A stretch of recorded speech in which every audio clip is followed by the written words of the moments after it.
let's say you have a fear of public speaking, right? So you're about to go out on stage and you feel anxiety. The default state of someone who doesn't want to have that experience is to try to figure is one to, in advance to worry about that experience. I mean, the anxiety is kindled just by the mere thought of what you have to do.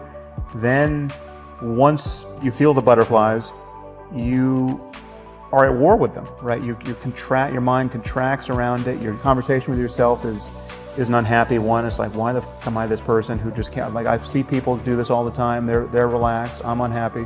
When am I? And you're talking to yourself. You're not noticing it because the thoughts just come up from behind you as fast as they can, and they seem to be you, right? You're identified with each thought that emerges in consciousness. And most people live their lives as though there's no alternative.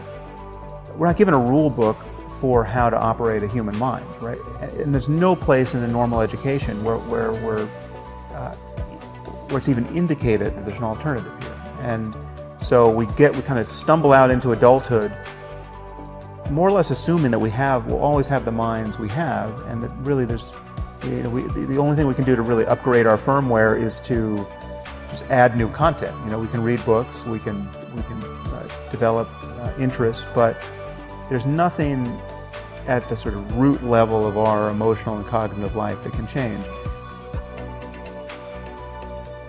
If you're feeling anxiety, there's actually a place from which you can just feel it, right? And be actually indifferent to it or anything else you could be feeling. Just notice that there's even an unpleasant sensation. First you can notice that anxiety isn't even that unpleasant. It's so close to excitement in its actual physiology that really the difference between excitement and anxiety is more or less just the framing. It's just the story you're telling yourself. If you felt these tingles and this slightly adrenalized response right before you're about to go on a roller coaster, that's part of why you're going on the roller coaster. You like that experience, right? But the fact that you feel that way when you're about to have an interview or you're about to walk out on stage, that's intolerable, right? So just dropping back and realizing the power of the framing is again, this is a skill that is a fairly esoteric one, but now many people are learning it. The secret's out. Most of what people care about can be thought of as a skill. Well-being is a skill. Not suffering unnecessarily is a skill. Noticing your emotional life and regulating negative emotion is a skill. The moment you begin practicing mindfulness, which is just learning to pay close attention to the nature of your experience. You're not adding anything to your experience. You're just noticing what it's like to be you moment to moment, but in a way that is not reactive. You're not grasping at what's pleasant or pushing what's unpleasant away. That is a story of telling yourself a story. You're thinking, and you can either become more and more mindful of that and interrupt that more and more. You can reframe this continually and tell yourself a better story. But you can actually just engineer, you can change the code that you're running moment to moment. This sort of use of negative imagination where you think of all of the bad things that haven't happened to you. Right? So if you're if you're stuck in traffic, driving to the job that you don't like, and you're frustrated, you can think of all the things that could happen to you, right, that haven't. And if any one of them happened to you, you would consider your prayers answered if you could just be returned to this moment. And you could be the guy who today is going to find out you've got 2 months to live, right? And then the next 2 months is spent just unwinding your worldly affairs, right? You're not that guy, right? That hasn't happened to you yet. That's just more thinking, but it can have a profound effect. You can reframe your experience in a way that doesn't actually change anything material about your circumstance, and it can let the light in. And there are many techniques like that that are just a matter of invoking useful concepts skillfully. So picture this, you're in an airplane and it begins to bounce. And even those of us who aren't especially afraid to fly can feel anxious in significant turbulence. Now, why do we feel anxious? Well, we have some thought that turbulence might be dangerous. right? That it makes it more likely the plane will crash. And, of course, truly significant turbulence can cause a plane to crash. But this, as we know from the statistics of plane crashes, is a very, very rare thing. So now, unless you're in that rare and horrible experience of being actually thrown around the cabin so as to get injured, it's very likely that the bouncing is not physically painful, right? You're not being harmed by this sensation. And in other contexts, you would subject yourself to even more violent bouncing and not be worried about it at all. You might go on some ride at an amusement park, which exerts greater force on you bodily, and you do it because you're seeking that experience out. Now, on an airplane, it's totally unwelcome to you. But if you just take the raw sensations, they are not your problem. It's what they portend. It's your interpretation of them that worries you. There are at least two levels at which you can deal with this. First is to think conceptually about the nature of the problem and about what you fear.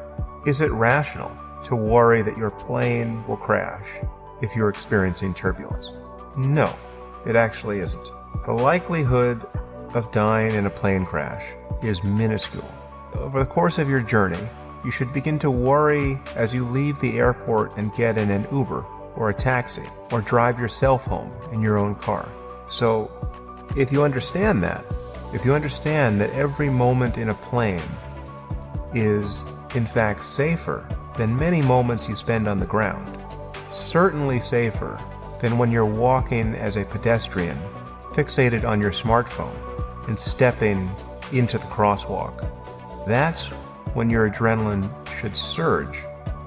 Those are the moments where the sweat should begin beating up on your forehead.